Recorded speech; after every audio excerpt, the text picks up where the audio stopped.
Stone కొద్దిగా ఉండేది అసలు పడిపోయింది కింద చేసుకోవచ్చు సార్. బట్ అది అట్లా పడుతూ ఉంటుంది సార్.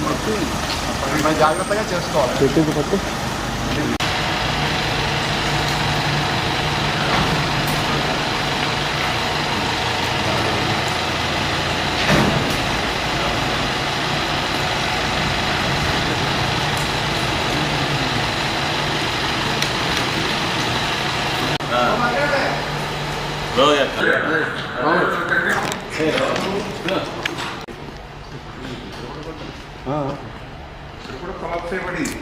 అవును, ఎప్పుడు పడిందంటే అది ఎప్పుడో ప్లాస్టిక్ పడింది సార్. డే కంప్లీట్ అయ్యారు. ప్రికాషన్స్ 100% పర్ఫెక్ట్గా తీసుకోవాలి. ఇప్పుడు మీదే బాగా మేజర్ బాగా ఎక్కువ టెంపరేచర్ కూడా వచ్చేదాన్ని. దీనివల్ల మీకు 2 రకాల ప్రాబ్లం వచ్చింది. మీకు మనం పని చేసుకోవడానికి కూడా వెంటిలేషన్ కూడా లేదు, ఓన్లీ 1 సైడే ఉంది. దానివల్ల ఇక్కడ పని చేయడం కూడా కష్టం వస్తుంది. అదే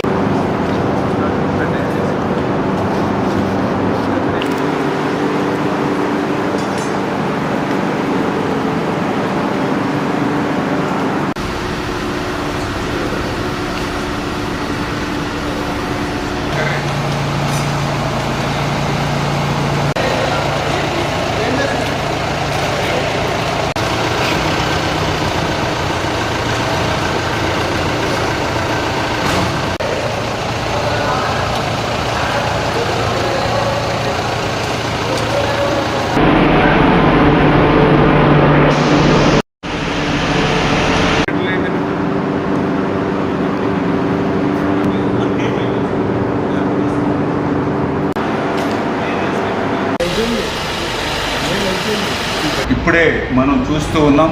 ఏదైతే వెలుగొండకు సంబంధించినటువంటి టన్నెల్ 2లో మనందరం కూడా ఉన్నాం. ఈ టన్నెల్ 2లో కూడా చాలా క్లిష్టమైనటువంటి వర్క్. ఇప్పుడే మనం నడుచుకుంటూ వస్తూ ఉంటే ఈ 30 మీటర్లోనే 3 చోట్ల కొలాప్స్ అయి కింద పడినటువంటి ఏదైతే రాక్స్ను కూడా మనం చూస్తూ ఉన్నాం.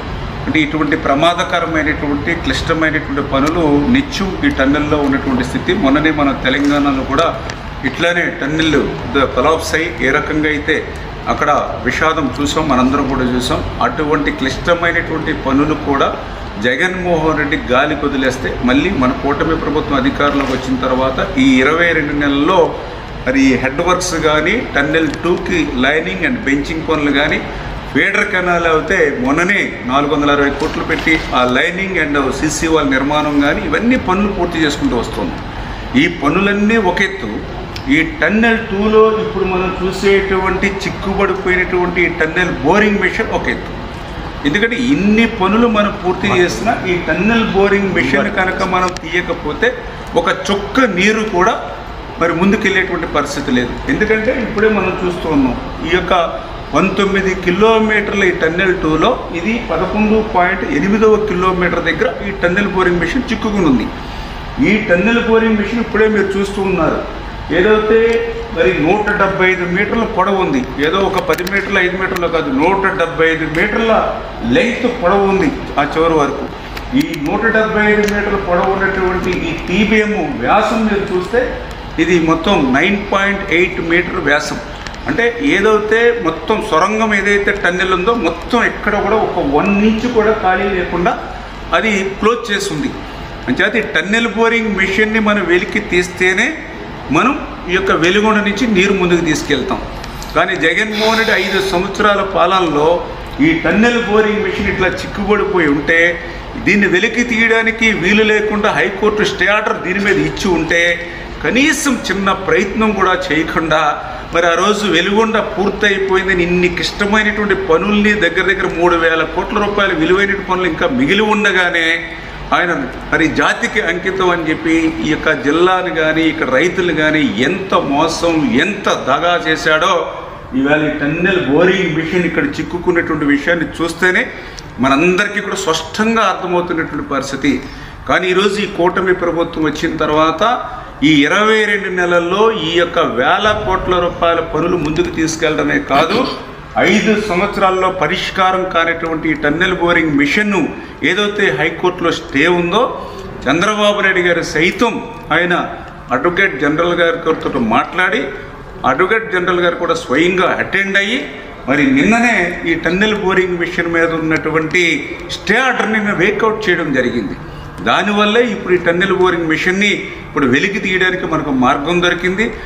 వాస్తవంగా అయితే ఈ టన్నెల్ బోరింగ్ మిషన్ కూడా దీన్ని వెలికి తీయడం కూడా చాలా కష్టమైన పని. అందుకనే వాస్తవంగా ఈ టన్నెల్ బోరింగ్ మిషను పని అంతా కూడా పూర్తయిపోయిన తర్వాత లాస్ట్లో ఇది 175 మీటర్ల పొడవు కాబట్టి అదే 175 మీటర్ల ఎక్స్ట్రా సొరంగం సైడ్కి తీసి ఆ సొరంగంలోకి ఈ మిషన్ వెళ్ళిపోయి దాన్ని వాల్ కట్టి క్లోజ్ చేసేస్తారు. అంటే ఒక రకంగా సైడ్కి తీసుకెళ్ళి దాన్ని సమాధి చేసేసినట్టుగానే బరెలు చేసేస్తారు. కానీ ఇది కదిలేటువంటి పరిస్థితి లేదు కాబట్టి ఇప్పుడు దీన్ని డిస్మాండిల్ చేసి బయటకు తీసుకెళ్ళాలి. ఇది డిస్మాండిల్ చేయాలన్నా కూడా క్లిష్టంగా ఉంది కాబట్టి ఇప్పుడే మా ఏజెన్సీ అదేవిధంగా అధికారులతోటి దీన్ని మ్యానుఫ్యాక్చరింగ్ ఎవరైతే ఉంటారో వాళ్ళతో కూడా సంప్రదింపులు జరిపి మ్యాక్సిమం ఎంతో తొందరగా, ఎందుకంటే కనీసం 4 నెలలు పడుతుంది అన్నారు, ఒక 2-3 నెలల్లో అయినా సరే మన సీజన్కి నీళ్ళు ఇచ్చే సమయానికి ఇది డిస్మాండిల్ చేసేటువంటి విధంగా ఒక షెడ్యూల్ని రూపొందించుకోమని చెప్పడం జరిగింది. అందుకే ఇప్పుడు ఈవేళ అర్ధరాత్రి అయినా సరే మేము ఈవేళ టన్నెల్లో ఉండి ప్రతి పనిని కూడా సూక్ష్మంగా పరిశీలిస్తూ క్షేత్రస్థాయిలో పరిశీలిస్తూ ఈరోజు ఈ టన్నెల్ బోరింగ్ మిషన్ దగ్గరికి వచ్చి ఇక్కడ వాస్తవమైనటువంటి స్థితిని కూడా మరి ఈవేళ మేమందరం కూడా ఐడెంటిఫై చేసుకుని దాని ప్రకారం షెడ్యూల్ రూపొందించుకుంటూ ఉన్నాం.